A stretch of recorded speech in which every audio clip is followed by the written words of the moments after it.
So anyways, how's everything going, guys? Good. Good. Yeah. Good. Good. Exciting. Well, exciting, definitely. I've been, oh God, Gina, I don't know if Haley told you half of the shit shows we've been through together, but it's been quite the roller coaster. Yeah, I know. It's a Gino lot. got roped into it, obviously, because he's been running around all summer trying horses for me. So Yeah. he's well aware of, I or know very all the familiar with details. And poor Haley, like I literally have an alarm on my phone that's follow up on Haley. Like weekly, just like "Are there any videos, then there are new horse, text or something. Still no luck. Still no luck. I work the hardest. Like she's my favorite customer out of all of them. Never had a chance to sell her horse. customer that never bought anything yet. But it's Yeah, just that's true. it's Actually, I thought about this. Had so many horses. We've seen so many horses, but like none of them. well, Uh, didn't prepare or like it's just and that's the perfect topic for this because it's like it's the pure reality of what the market is. yeah. And it's so funny because we've developed such a insane friendship out of it. But it's like most people, I just give up. But Haley, I don't. So I think it's cool. But so obviously I know you. But probably no one else listening knows you apart from if there are people that have seen your husband in the warm-up arenas. So I think it could be good to have you guys like introduce yourself first, and then I'll jump in a little bit onto why I wanted to have you guys on this podcast and just kind of talk things through. Why don't you go first? Okay. So I am, I guess, I'm an amateur show jumper. I'm originally from Canada. I grew up in Vancouver riding since I was 2, and from a very young age. But my mom was a dressage rider. My dad was in race horses, so horses were a natural choice for me. Um, I started in the pony jumpers because I had a dirty stopper for a pony. So the only way to get him over the jump was to go really, really fast at it. So No, that's right.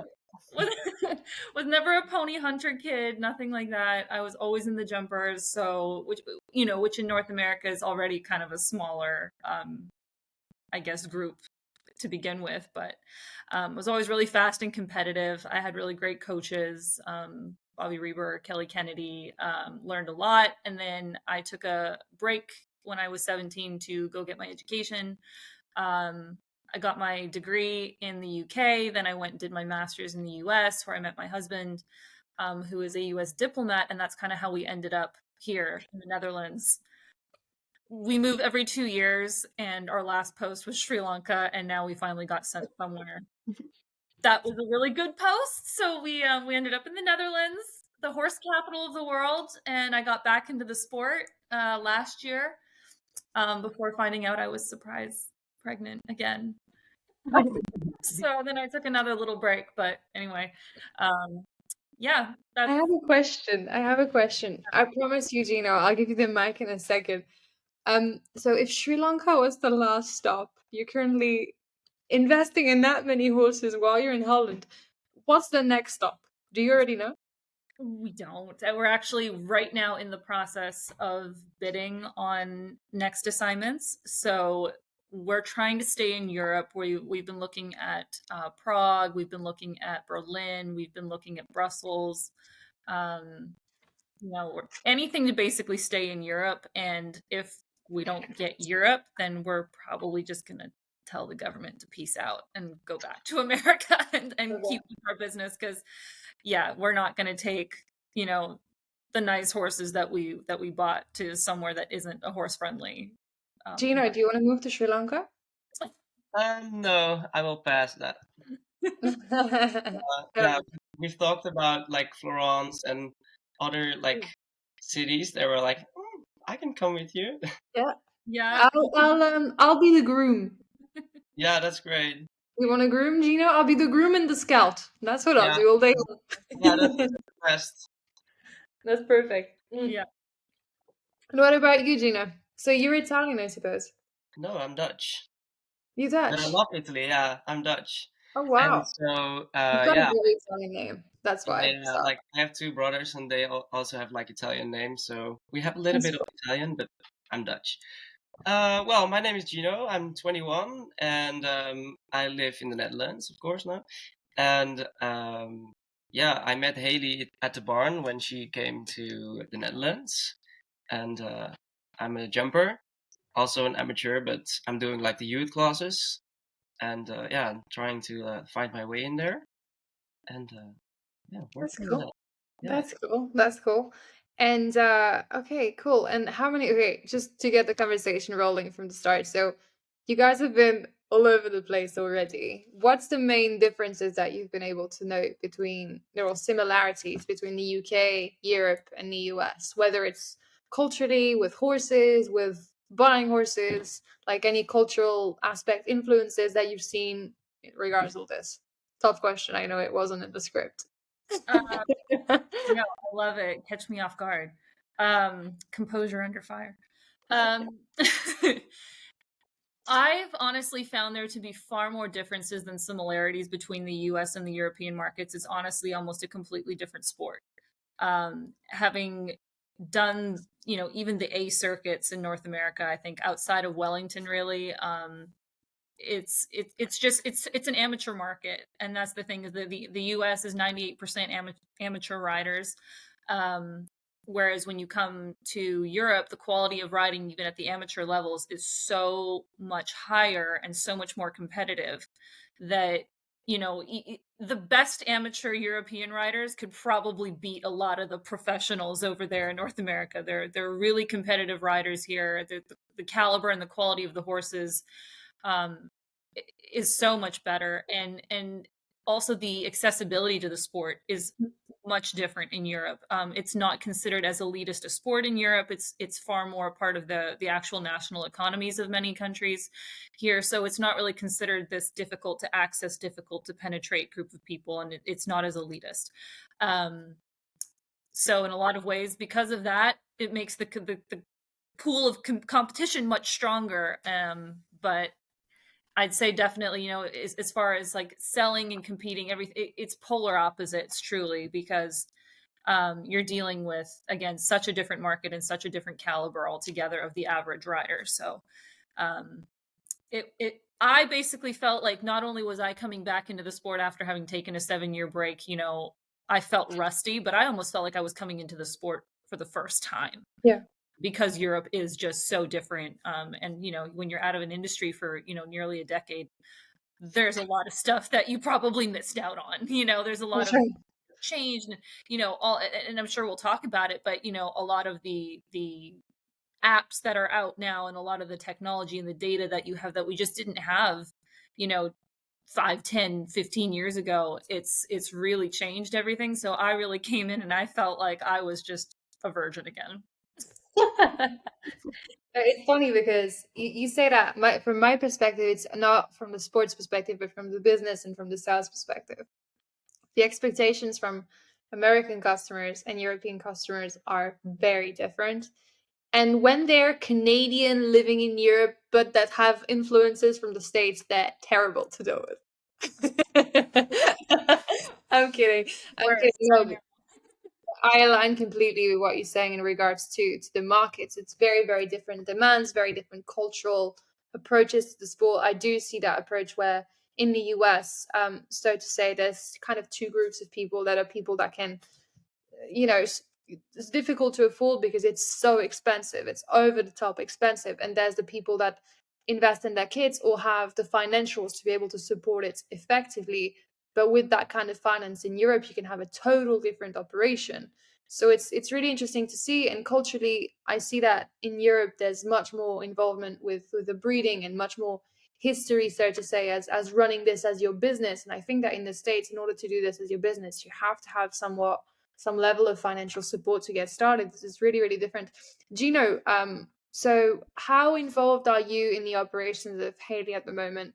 Like, what's your experience been looking like on the European side? Did you grow up with horses as well?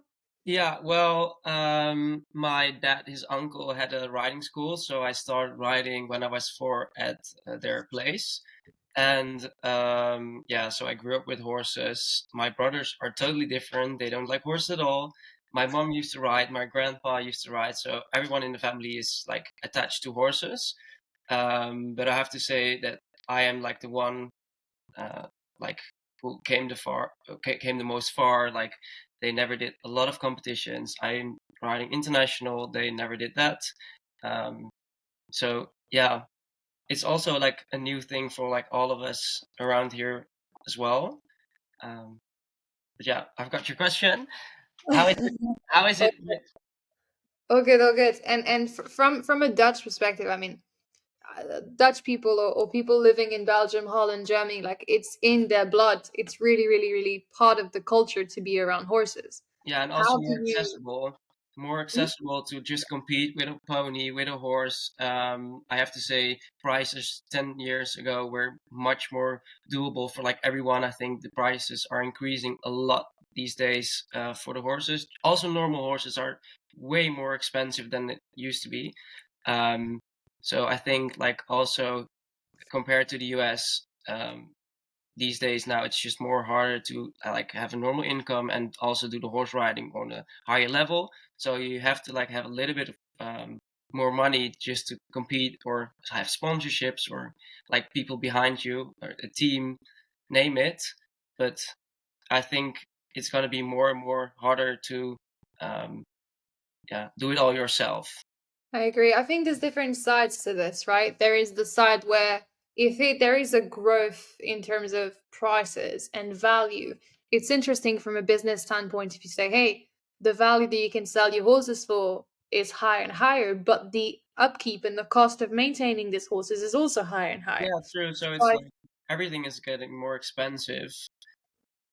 and the downside is that I see such a, I mean, I don't want to be criticized for this, but I'll say no matter what, it's like I see a division that's getting higher and higher and bigger between people that are amateurs that have a limitation in terms of capital that they can put in their horses, and that creates more and more financial stress at the end of the month for some of these people, and people that have less limited amount of funds that they can put in their horses, and it makes the sport less and less accessible. How do you see this, Haley? Um, definitely.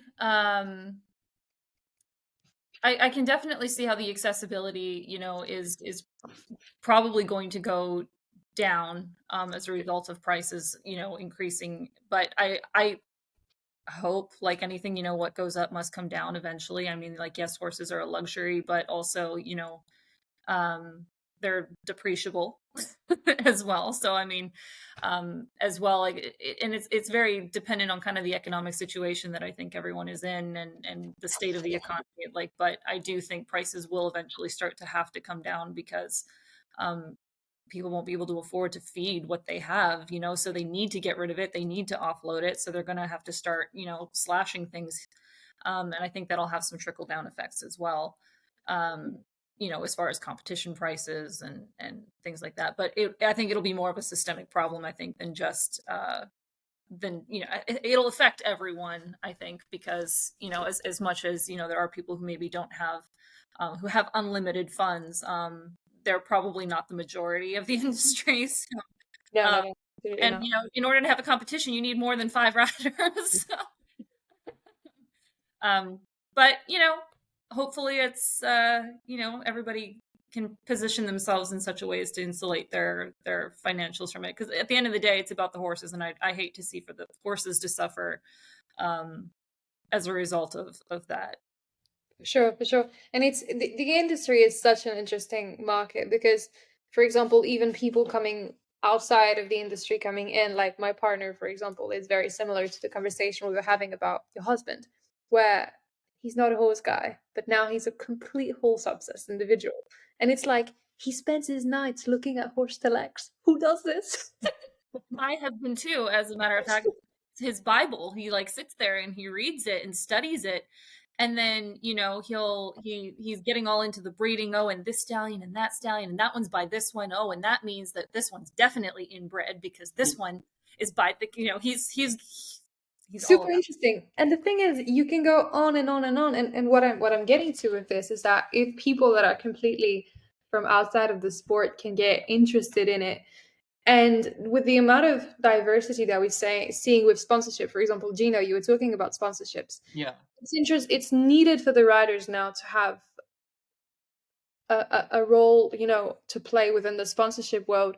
But for the companies, it's more and more interesting to invest in riders. So I think that there is, and how can I say this the right way? There is an increase in the need for riders to be financed or receive sponsorship, but there is also an increase in the interest for companies to invest in the world of horses. I see so many projects come in the world of horses. Like lately, the amount of conversations that I've had with people that have nothing to do with horses that tell me, hey, Marie, I'd love to buy a horse or invest in it, hold it for 2 years, resell it for profit. We know how it goes. Good luck, guys. But the thing is, it's like the amount of interest that we're seeing in terms of investment, or even just in companies, as you were saying, like apps, or people that want to digitize some aspects of the industry, or the amount of people that want to invest in companies, equipment companies, like new trends, new things that are like rising in the equestrian market, is a pure proof that the market is growing in interest, and the economic appeal of that market for companies and for individuals is huge. So I do see it to be very, very interesting. And the profit, I mean, from my standpoint, being a CEO of a company that's full profit, it's really, really interesting. But it's just a mix of ideas. And so tell me, Haley, I want to talk about your horse buying journey, and I would love Gino to jump in here. So, for context, everyone listening to this, Bridal tried to support Haley. Haley has requirements, but we've almost met them. Every time we almost met them, the horse failed the vet, which drove me completely nuts. But it's the reality of horses. Horses can fail the vet check, and there can be challenges. I'd love to hear it from you from a total different perspective on how, like, you've purchased several horses. You've purchased horses through auctions, for people. Like, I'd love to hear what your conclusion has been on all this, the ins and outs. I want to know it all. Oh my gosh. Okay. Where to begin? Yeah, where to start? Well, where to start? So when I first came to the Netherlands and was looking for horses, I cannot tell you the number actually of how many I sat on. It was that many. But again, having just started to get back into the sport, I maybe wanted to try a bunch of different types and see what did I really like. And, a lot of that was trial and error of what I thought I wanted. And then what I ended up liking was something totally different. And then you confuse yourself even more. And then you confuse Marie even more because she doesn't know. Confuse Marie like crazy. Oh. And the truth is, frankly, you can have in your mind some criteria of what you want, but the less specific you are, I think the better off you'll be, because purchasing horses can be such an emotional thing, and it's based so much on your unique connection with a particular horse that you might walk in a barn, they show you 12 horses, and you thought from video, this is the one, this is the type, and then you see something completely different, and it just speaks to you, and that's the one you have a connection with. And for me, having gone from nearly buying a horse that then tested positive for lidocaine, which was incredibly disappointing because I was completely in love with this horse, and then just kind of feel like the rug was pulled out from under you. You were like, oh God, we came so close. But it's crazy that this happens. You know what I mean? Like, it's one of those things that is like, how on earth in 2023 can this still be the reality that people go through? So blood testing is still very unique to Americans. And I only do it. It's typically not the industry standard to do a drug test as part of a pre-purchase exam. For me, I do it because I had a bad experience as a child where a pony had been tranquilized when I bought it, and it ended up being incredibly dangerous for me to ride. So ever since then, every time we buy a horse or vet a horse, we do not just a blood test and not just a health check, but we will test for banned substances. And that's a bit unique. I think to me, that's not even, I wouldn't even say that's common. It's becoming more common in the US for that reason. But here, everyone is quite annoyed when the Americans come along to vet a horse, because they're like, oh God, they want everything done and blah, blah, blah. And well, there's a reason we want everything done. Because that saved me a 6-figure buy, on a horse that was lame. So then I ended up going to a blind trial, like after looking at quite possibly hundreds of videos, I went to a blind trial. I said, look, I want a 1.40 schoolmaster to show me the ropes. A Blind trial. blind trial? Is that like blind dating but with horses? Yes, I went into a blind trial. I just, I reached out to a stable and I said, hey, this is what I'm looking for. Do you have anything? Like, this is my budget. This is what I want to jump. I want something that's a schoolmaster. And they were like, yeah. And now, having been doing this for a year, I realized like the chances of this having worked out were so slim, but have faith, because that's, a bit what it takes to find the horse for you. You have to have faith and perseverance, and just something works out. So I went to this blind trial, tried this horse, and just, this was my ride. Like, this was it. He was just perfect. And we were like, I was like, well, do I keep trying? Like, am I sure? Am I positive? And finally my husband was like, Haley, just bloody pick one. We'll keep doing this till we leave Amsterdam, like you will keep second guessing it. And he's like, you're not picking, it's not your husband that you're picking here. It's a horse. Damn it. Pick one and ride it. So finally I was like, fine. And I picked this one, and I never looked back. And he has been the absolute best decision I've ever made. And I include choosing my husband in that calculation. This horse is my everything. Or like having a child, or like, there's so many good decisions you make. Were surprises, so they weren't exactly choices, but they were definitely happy surprises. They were, but this was like kind of more of an act of like, I choose you, so it was a tough commitment, but and especially because at the time I had so few connections here in Europe. I had no trainer to fall back on for their advice. I didn't even have a stable to board the thing at. I just bought it and was like, I'll figure it out later. Went through some nasty people on that journey too, before I found the stable I'm at now. There's a lot of nasty people in this like whole journey.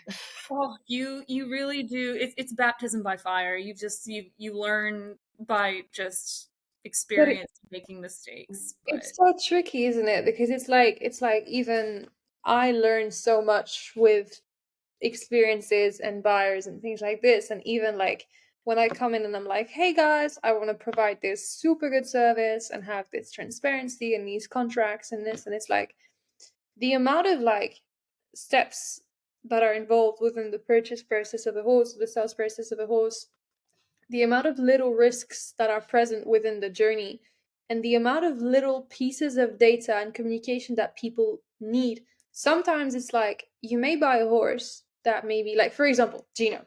Imagine tomorrow you come, you buy this horse. He may be the perfect horse on paper for his past rider, has done everything, but everything so well, never had a stop, never had this, never had that, vet's amazing, whatever. You take it to his first show and he stops on number 3 and you've got no idea why. Yeah, that's the hard thing with like that happened to me, by the way. You name it, it's happened to me. That's exactly what happened with my heart horse. On number 3? To be fair, no, it was jump 6. But he didn't just stop. I ate shit. Like, I completely like came off. This was the first show I took this horse to. And we were just tearing up the course, and all of a sudden, out of nowhere, not even, like, didn't spook, nothing, just decided not today. and I went flying. I had my airbag vest on, so I deployed like the Michelin Man, but that was a humble dose of reality for me as well, having just coming back into the sport after a 7-year hiatus and having had 2 kids and thinking, oh, it's just like riding a bike, you never forget, and hop back on. And the horse said, not so fast. To be fair, he does this with everyone. He did it to Gino too. When Gino came to his show, he did it with my trainer. He tests everyone the first show. Oh my god! If you can hang. Like, he's like, can you ride with me? Are you my ride or die? So he'll like test you, and then as soon as you kick his ass, he's happy. Yeah, and the second round, He'll never do it again. Then he'll never do it again.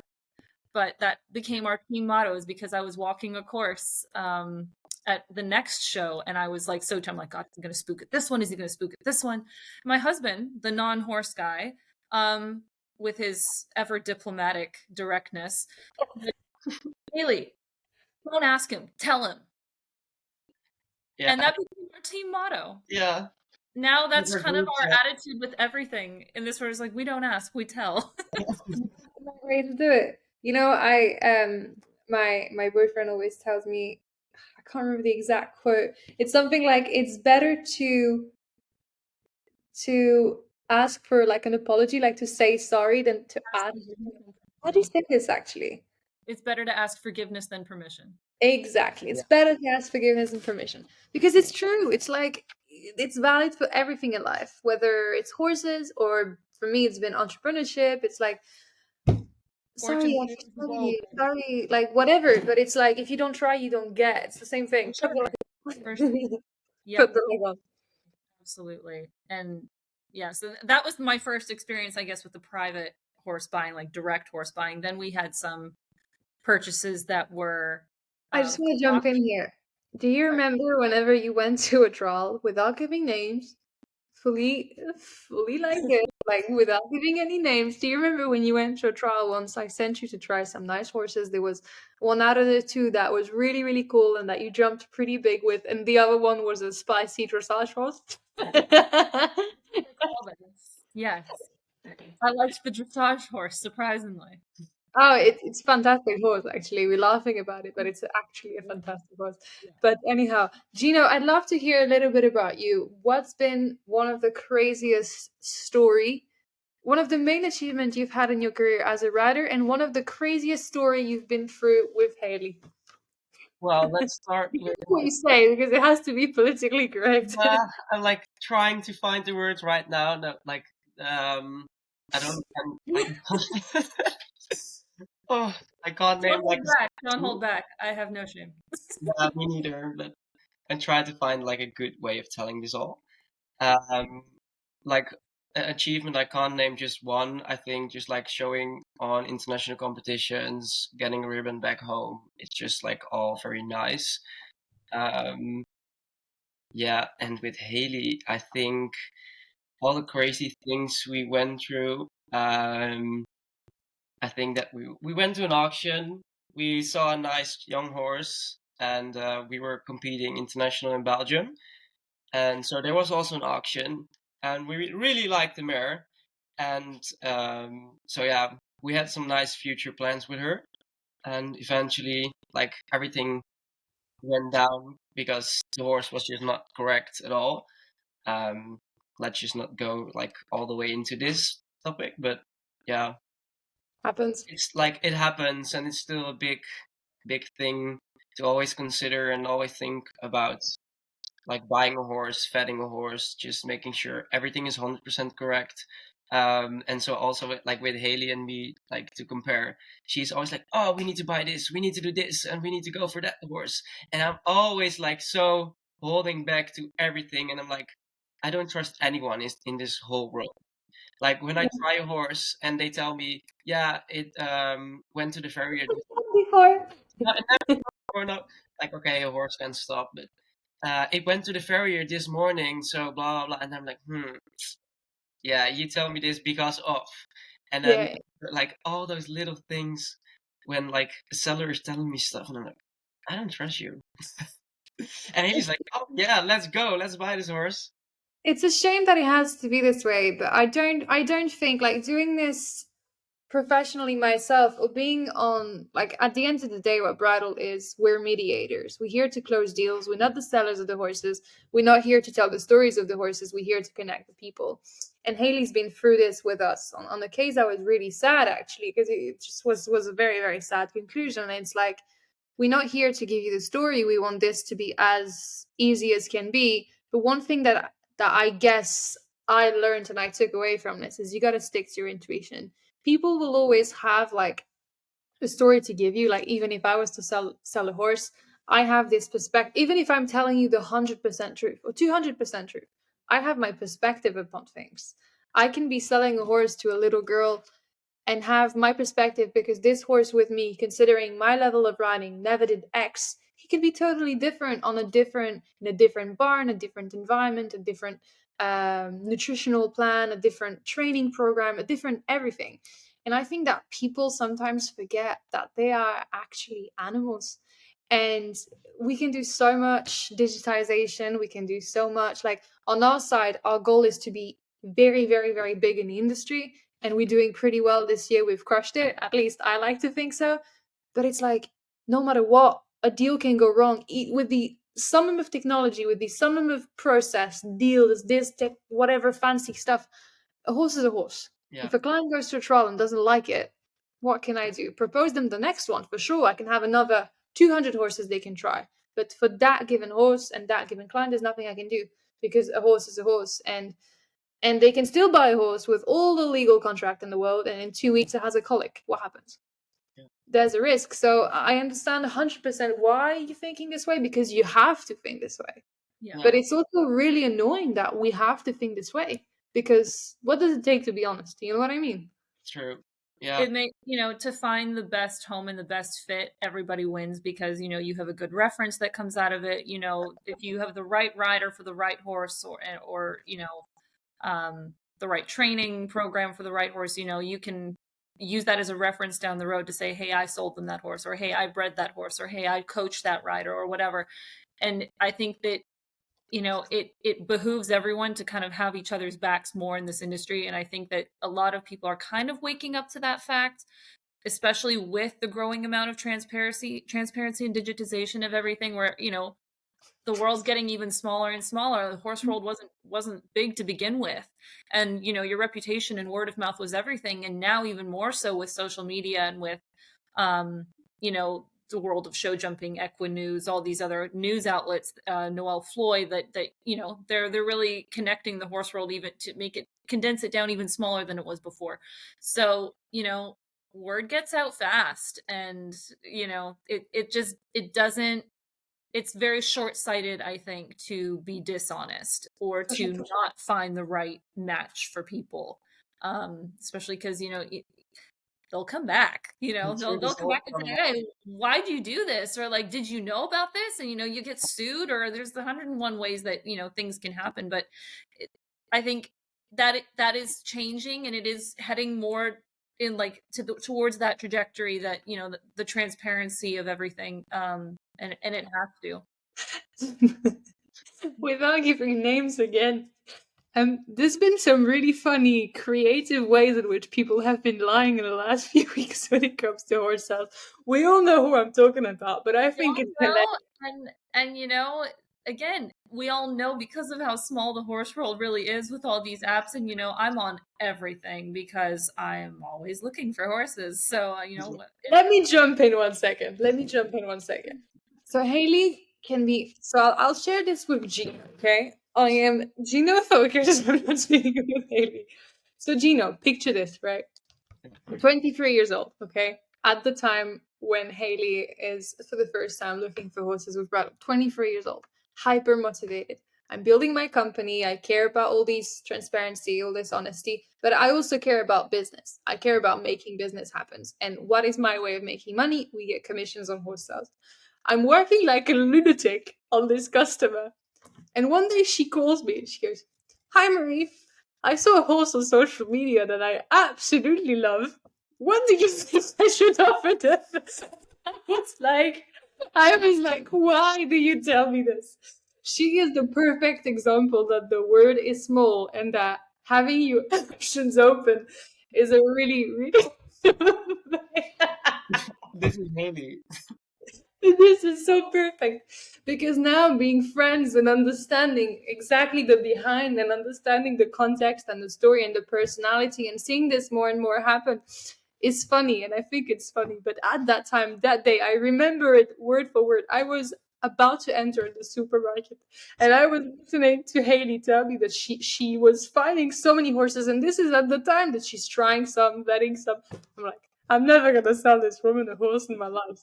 So my conclusion is, Haley and Gina, talking about the impact of social media on the horse market, and talking about the impact of social media in Haley's world as well. How do you see it developing access to horses, quality horses, for Americans or people shopping without the needs of their trainers?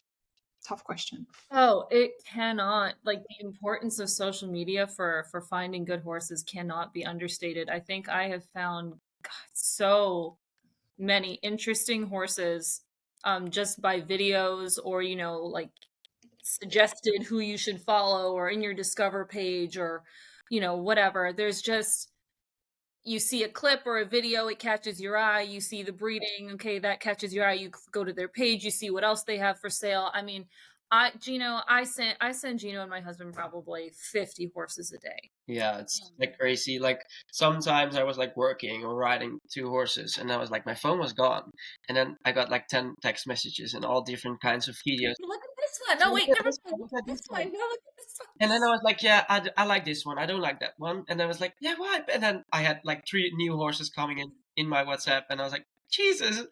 And like, where do you like find all of this? But Unbelievable. She was always telling me that I should hire her as a scout. I would have made millions already. yeah, I know. I have nothing better to do than sit on my phone, I guess. And it's like also the social media now, like these days, like the whole algorithm. If you just watch 5 videos of horses, like the next 10 videos are gonna be horses. Yeah. So And also, the ability to search by location. So if you're at a given show, you can see what all the horses are being tagged in videos there. And I mean, especially when you go, I've done this a lot where I'll like go through Horse Telex. I'll find a horse that looks interesting to me, and then I'll search the rider's Instagram to see if I can find some like, footage of them. How is the horse around the barn? Like, what was the latest clear round it had, or whatever. Just to kind of gauge. You can kind of track the progress and the, is it from a big dealing stable? Is it some girl's personal horse? I found, my horse, I found his full sister, who's now jumping 140, who I was all hot to trot on, and reached out directly to the girl because you don't need to go through your coach anymore, who's going to pick up the phone and call their horse dealer contact in Europe. And along the way, everybody's taking their commission off of this, which is what was making it so expensive for Americans to buy horses, is because along the way there was 3 middlemen they had to talk to, and each of them were taking commissions on commissions on commissions. And that's I mean, okay, there is the bad side of this where I criticize it heavily. I'm the first one to criticize the, hey, like, for example, when I have people that tell me, hey, Maria, I have a client, but the trainer needs a cut, I need a cut. I'm just like, guys, I don't need that customer. I have so many clients I'm already struggling to find the right horse for. That's direct customer to me. So I don't need those cuts. But think about not now. Think about 20 years ago. Well, if they need 5 people to work on something, to make a phone call, to drive, I understand that it was somewhat developed this way. It's kind of, today's the consequence of the lack of technology that we had 20, 30, 40 years ago that made the market such, because people had to work together in order to get sales done, and people wanting money for their time, wanting money for their job, requested a certain hefty approach to commission. But it's really interesting that you see things this way. I thought I'd jump in. Yeah, it's a great way to connect directly again with riders and owners, because sometimes those aren't the same person. Whereas again 20 years ago that used to be the same person. Now not so much. So sometimes a rider doesn't want to let a certain horse go where the owner might. The rider's doing really well with it, and so you kind of have to gather your information and then talk to all the stakeholders, and then you can get a fuller picture of either what their plan is with the horse, what the performance of the horse has been, what kind of a rider it suits, what kind of money are they trying to get for it. That it's super helpful for that. Another, but then again, with Instagram and Facebook and all this, that no one's going to share a bad video of their horse. No one's going to share the video of the horse stopping and getting, chucked out of the ring. No one's going to share that. So it's a good place to start as far as finding horses that are interesting or might be your type or might suit you. But then you still have to cross-reference it with other information sources, like Clip My Horse. I found, I'll see an interesting horse, then I'll go cross-reference that with its Horse Telex. I'll go cross-reference that with its Clip My Horse and go see, how has it been performing? Has it been stopping? Is it rearing? Did it have 30 faults? Like, what is it? And, is there like a pattern of behavior? Like, why are they trying to sell it? They're not going to, if there's a problem with it, they're not necessarily going to tell me what that is. So you kind of have to be your own detective and go through all of these different sources that are available now to paint as complete a picture as you can as an amateur buyer, and not get fooled around too much, or at least reduce your exposure to being fooled around. Try not to get fooled around. Yeah, it's funny because as you say this, the thought just crossed my head of I have a horse I have to show Hayden. I get 30 texts like that a day now from It people. is a nightmare. I promise. I'll send it to you straight after. And like, okay, so how many horses do you have now then? 7? Oh my gosh. So I have a list. Wait. Yeah, no, so yeah, Gino's nuts, man yeah. manager. He's the one who tracks everything. So we've got We got 10 with foals, and 10 then with 2 coming next year. 2 The foals ones in England. and the embryo that we have not implanted. Oh yeah, yet. we also have an embryo. Frozen embryo. In the fridge. We forgot that like multiple times this year. We were like, oh shit, we have that one as well. We keep forgetting about it. We're like, oh shit, we're supposed to implant. We're too late. There's one in the fridge. It's still in the fridge. Yeah. Does it even have? Okay, I'm gonna sound so stupid, but I'm not a breeding expert myself. Do embryos have like a date of prebemption, like ham at the store? No, I don't think so, right? So there's no guarantees with embryos. That's the thing. Like, you can't even get insurance on an embryo because there's no guarantee. Even if you buy it, like we were just at an auction last week, and embryo sold for 124,000 euros, and there is no guarantee that this thing will even implant. You may get nothing. What? Yeah. Implant? It was a sex embryo. Even if it does implant, there's no guarantee it's going to be born alive or have 2 eyes. The embryo is born with this.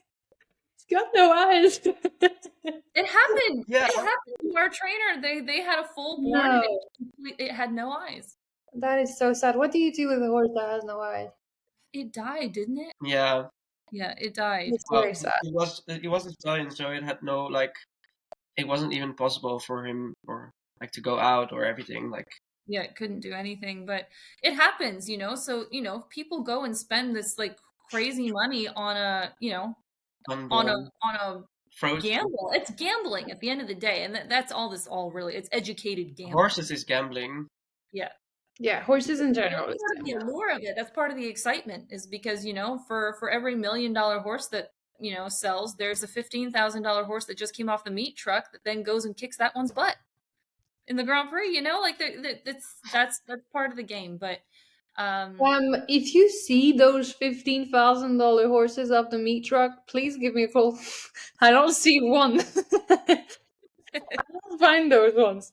For some reason, everybody sends me those like super nice yet overpriced 6-year-olds or whatever. Those are the ones I send to Haley. I never see a 15K 6-year-old that's gonna crush it. It never happened. Oh my gosh, the number of I have been sent so many and again, they're very nice horses. Don't misunderstand me. They're beautiful. They're very talented. They're very good breeding, and they want 150K for them. Yeah, and I'm like, I'm sorry, but I didn't pay that much for my proven 140 schoolmaster, who is only 3 years older than what you're trying to sell me. It just doesn't. The math doesn't add up. And again, it's because people are selling potential, and so much of that then comes down to nurture versus nature. Is it truly in the pedigree, or is it in the training, or is it in some balance of the combination of the two? You can have the top bred horse in the world. If it doesn't have the right training program, or if it doesn't have the right rider, it's never going to perform. And even if it's like the best horse, everything is perfect, and someone else would hop on it.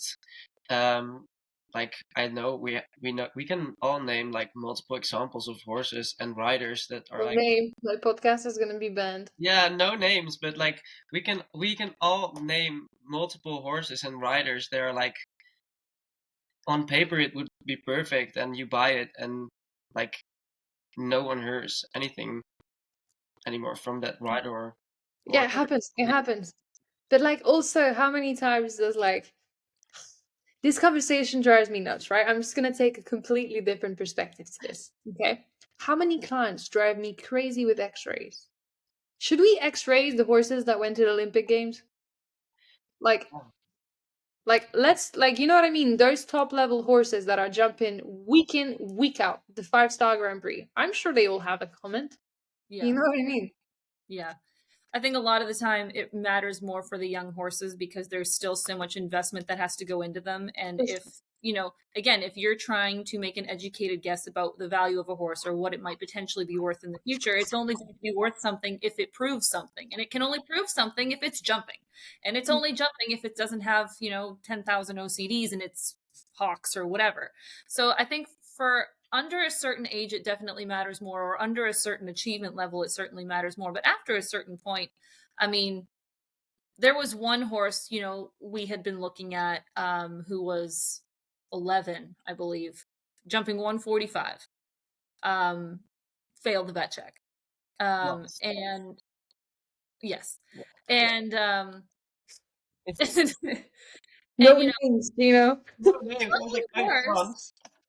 Okay. Lovely horse, but we had to make an assessment of what, and again, a vet check and x-rays are certainly not the death knell for any horse, or shouldn't be. The vet check is only meant to give you a snapshot of of the condition of that horse on that particular moment. From the and perspective of that vet as well. exactly. Yes, correct. So I usually double check with I get 2 vets to check off on everything.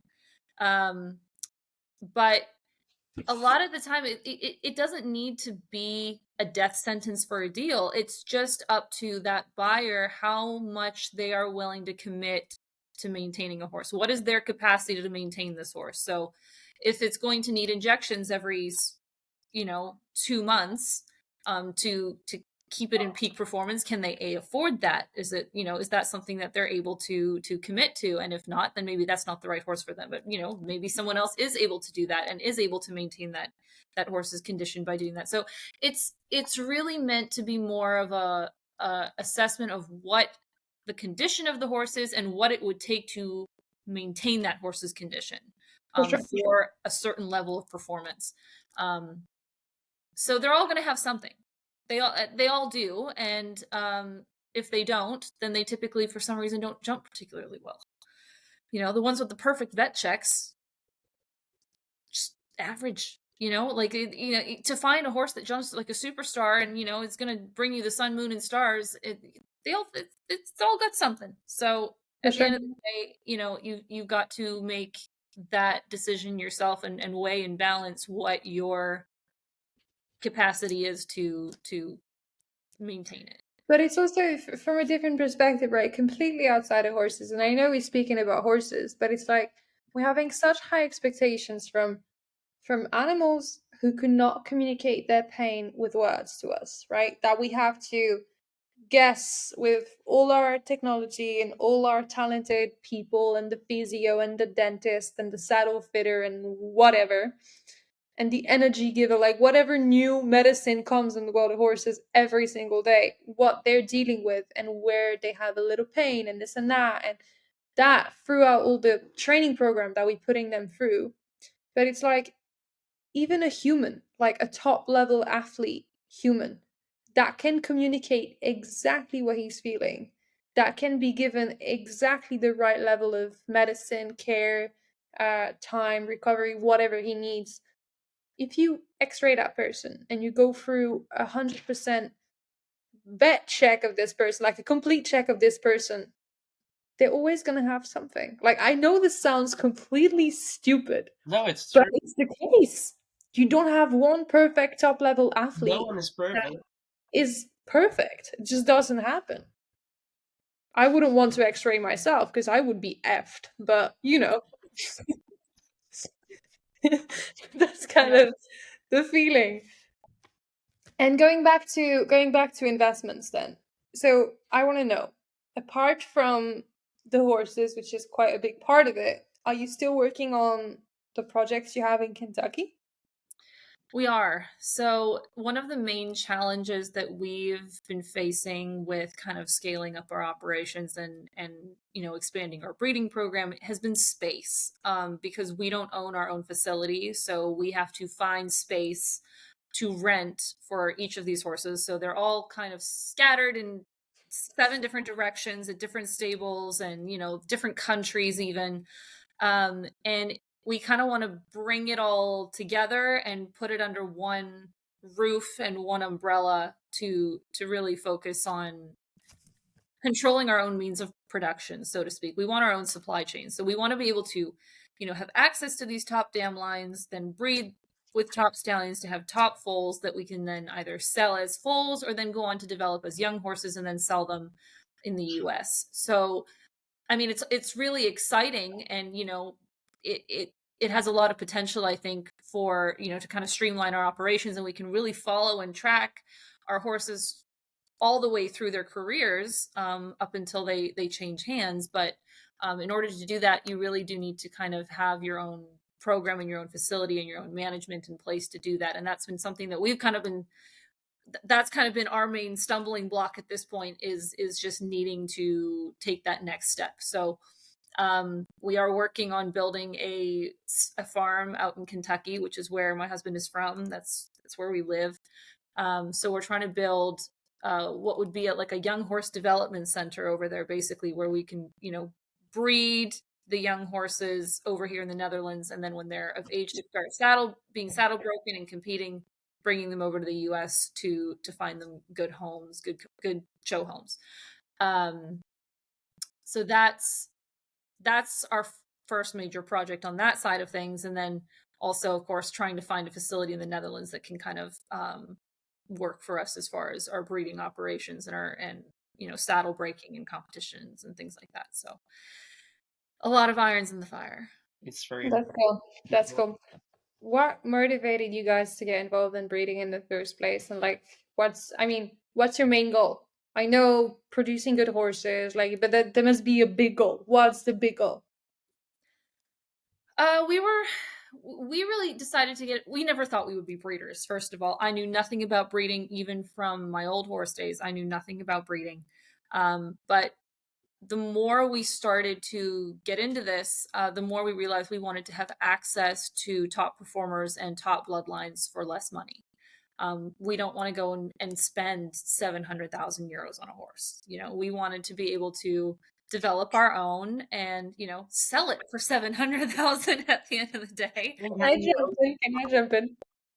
Once Haley, without giving names, because she knows exactly which horse I'm talking about. Probably. Once there was a very big chestnut, beautiful chestnut, and I can jump and give you guys the name just after. And one day she said, "Marie, I know you're friends with this guy. You guys are very good friends. Can you tell me what the price of this horse is?" I said, "Haley, it's not for sale." She said, "I don't care. I want a price." I had to call the guy because, I was supposed to. I said, "Haley, it's not for sale." Call the guy. The horse is at least $750,000 if they sell it. She's like, maybe a bit expensive this time. And it was like a 8-year-old upcoming 150 level top class horse. So funny. You did this like so many times. I love it. Anyways, go back. Well, we wanted access to these bloodlines, and so and we also need to kind of start to fund this for ourselves, because what started out as being my kind of housewife hobby has rapidly, in the span of 12 months, been grown into something that I need a team to manage. I need a team to help me manage it, because there's 11 horses in the works. Like it one person can't do. I'm a mother of 3 little kids. Like you've got to have a team in this sport. So we basically just needed a way to fund our growth, and to do that you need to be breeding. And it's also horse dealing is another way, but that's just not a business that appeals to us. We love all our horses too much, and so my husband's policy is that we don't sell any horses we buy. We only sell the ones we breed. So that's how we rationalize it. And our goal, I mean, we hope to really establish ourselves and our name as, you know, an industry leader in producing transatlantic show jumpers from exclusive bloodlines. I think that's something that is definitely growing in the U.S. The U.S. certainly does not have this fixation on breeding that Europe has. That it's kind of an up and coming topic that people are really starting to focus on, and is really starting to get the attention it deserves. So yeah, we hope to be kind of part of that pioneer crowd over in the U.S. to really start to highlight breeding and develop more of a domestic U.S.-based breeding program, instead of, you know, all of these top horses having to be imported. You know, we've got great climate and everything for young horses to be developing, especially in Kentucky, because there's so much limestone in the water, which is why it's so great for the young race horses. They're the joints for the young horses from Kentucky, you know, they are much stronger and more robust at 3 years old for horse racing, because of the minerals, the high mineral content of the limestone in the water.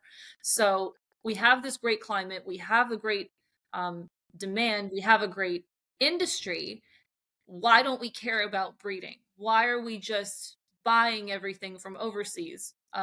We really should start to, you know, grow our own, you know, homegrown gardens. Do you think that this is somewhat connected to, okay, and this is again Marie being unpolitically correct, but do you think that this is linked a little bit to the consumerism habits that we see in America with everything, where a lot of the stuff are purchased and not necessarily produced inside the country? I think it certainly could be. I think that could certainly be a part of it, but I chalk it up more again to the fact that the equine industry in the US is predominantly amateurs.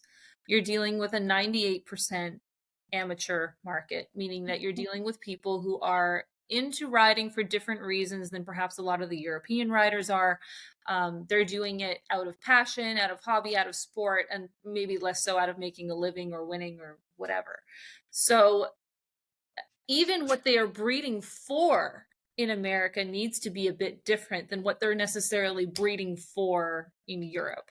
So, you know, you can have in Europe, you know, they don't mind if a horse has got the more blood, the better. You know, you cannot have too much blood with European horses, because they want quality, they want scope, they want blood, they want fast, they want light, they want agile, they want professional horses. And these are the horses that the average American buyer can't ride because it's insane.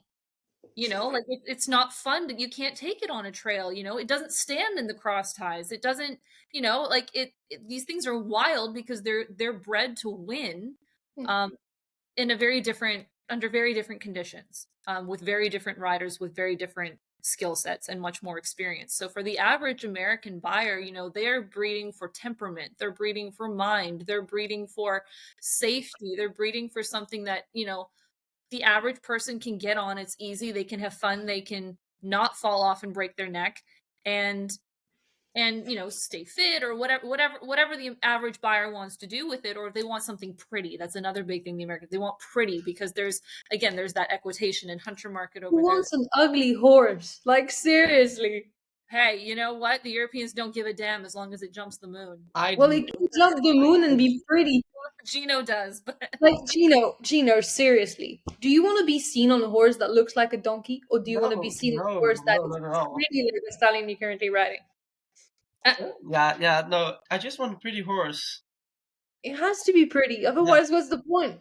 That's an amateur. That's the amateur perspective on it, right? Because when you're dealing with professionals who have a stable of 50 horses, they're like, I don't give a damn what it looks like. I want to win. At a certain point, I also don't care that's about my bread and butter. They're like, it can be plain monkey butt brown. Don't care. Like they want something. But they can be monkey butt brown and be pretty. Yeah, it could. But, you know, for every person that, you know, thinks monkey butt brown is pretty, there's someone else who thinks paints are pretty, or, you know, someone else thinks grays are hideously ugly, or, you know, Gino has a big thing that he doesn't like Nabab Derevs. They have ugly heads, you know. Okay, that's pushing it. No names. No names. No Not names. even Dead. Does it count? We spoke about to have negatively, Haley. No, at a certain point, I just think like color or anything, it just doesn't matter unless you're like having a good connection with the horse, and if you're winning or like having a great ride with it, it's all fine.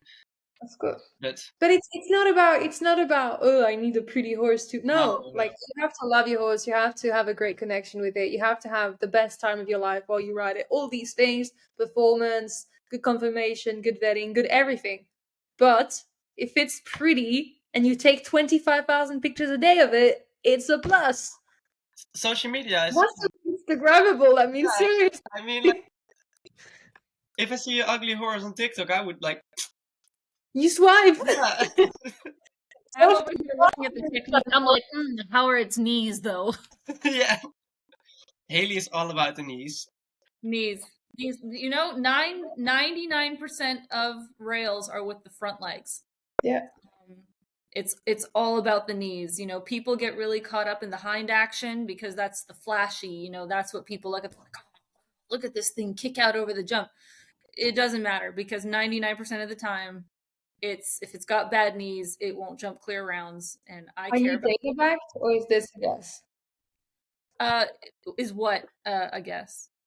No, I said, is this like data backed? Did you read this or I did don't know the exact number, but I do know the majority of faults are with the front legs. yeah. So I have that statistic I don't have on me, no, but I have know. a question for you. So my partner does this, which I think is hilarious. I won't give the exact ins and outs because if he listens to this, he's gonna be so pissed at me. But does Jacob, knowing he comes from outside the horse world, does he come in from new theories into the horse world and is like, oh, this is good for this reason because it jumps like this, it jumps like that, without having any background ideas, but comes up with it and ends up being right? Because my boyfriend does this. He comes did. up with these ideas. I'm like, no, it's never gonna work. And then he's like, see, I told you. A couple of times, yes, and definitely because this is an industry so steeped in old horsemen's tales and you know the old wisdom. I think that we're quite what's the word?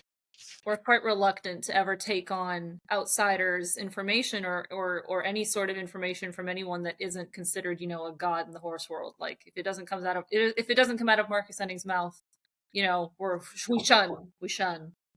But No name. okay, sorry. I worship the man, so but you know, it's I think it's good to bring in these new ideas and these new fresh perspectives because we need new blood and we need new ways of looking at things and new ways of considering things because frankly for a while things were getting pretty tired and exhausted, you know, with the same old thing being done over and over again. And the same can be said for the breeding. A lot of the like old German bloodlines have been bred out because people were so reluctant to take a chance on new things and take a chance on new blood or take a chance on new ideas. So I have a question.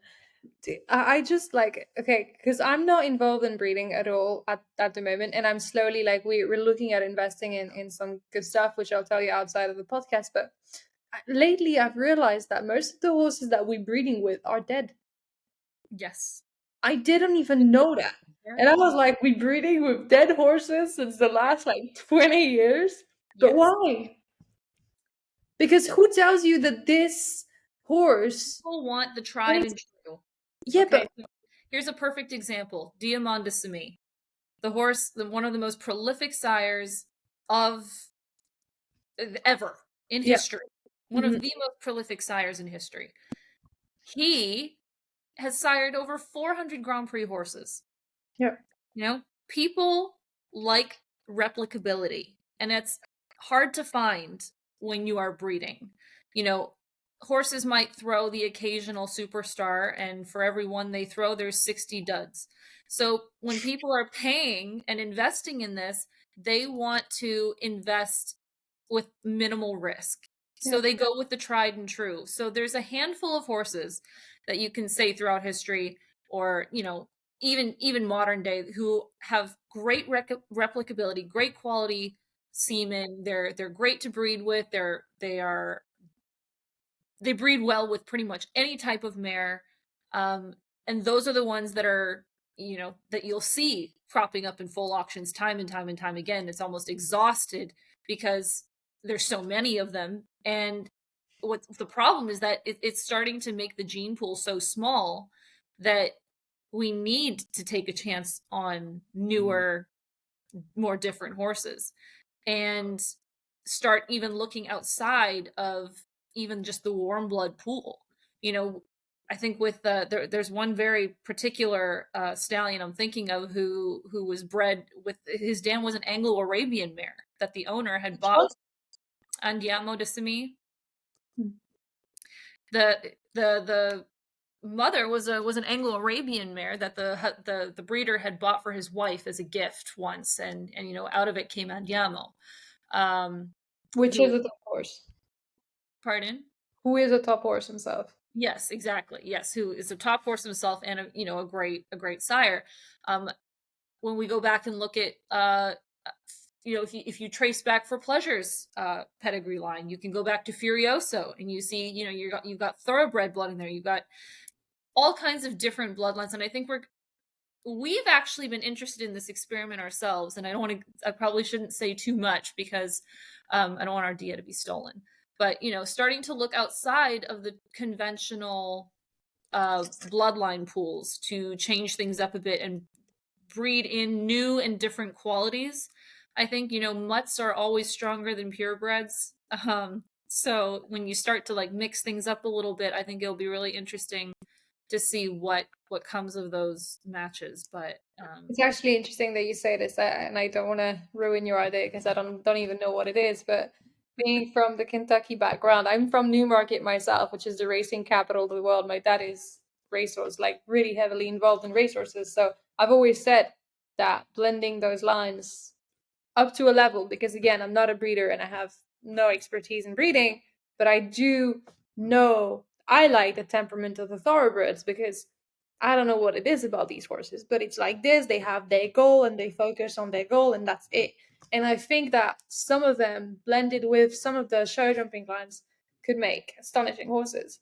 It's just definitely a really interesting idea. But when it comes to new blood, we're seeing new stallions come up. Yeah. But I don't see that many modern horses because of this use of constantly using those same stallions that are old, heavier, less light off the ground kind of types. And I think that for the next 10 to 20 years to come, it's going to be really interesting to see how the breeding aspect shifts on those aspects. I'd love to finish with one last question because we've been way over time. And it's so good because I could record another 25 episodes just with you two. The Haley, Gino, and Marie podcast. It's so good. What would be your main piece of advice for anyone that's pursuing their equestrian dreams or aspiration to end this podcast? I think you need to just focus on being happy with and around the horses. It's all about the joy that it gives you. And also, always just put the horses first. And I think then everything is going to be much more nicer and more fun to deal and be around horses. That's cool. I like that. That was a lovely answer, actually. Okay. What about you, Haley? Mine would be to remember that you are only as good as your friends and the team you surround yourself with. Mm-hmm. Show jumping is a team sport, and none of what I've dreamt up or Gino has dreamt up, none of it would be possible if we didn't have, the support network of each other all working together to achieve the same goals. You have to have a good relationship with your coach. You've got to have a great relationship with your vet. You've got to have a good relationship with your farrier. You've got to have a good relationship with your husband who comes into the warm-up ring and sets jumps for you. And listening to this while we record. He's sitting over there giving me eyes.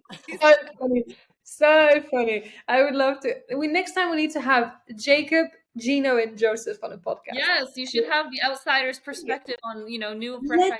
Do this. That would be so good. That would be so good. Yeah. But yeah, my number one advice would be, you always need to be nice and keep your friends close and take care of your friends in this sport, because unexpected things happen with horses, or in life, unexpected things happen, and you need to have a good support network that you trust, that you can fall back on, that has your best interests at heart and will laugh through those tough times with you, because they will come and they will be more frequent than your victories, and you need to have friends with you to carry you through it all, because otherwise you will find that this is an incredibly lonely, isolating sport if you have any sort of bitterness or if you're not nice to people. It costs you nothing to be nice. I'm very nice to Ingate people and show off as secretaries, because it's a pretty thankless job. So you never know when you need to rearrange some things with your order of go and stuff like this. Be nice to people. It costs you nothing, and you catch more flies with Thank you for having us. And Jesus Christ. Thank you. Right, I'll just stop this. Don't go anywhere. all right.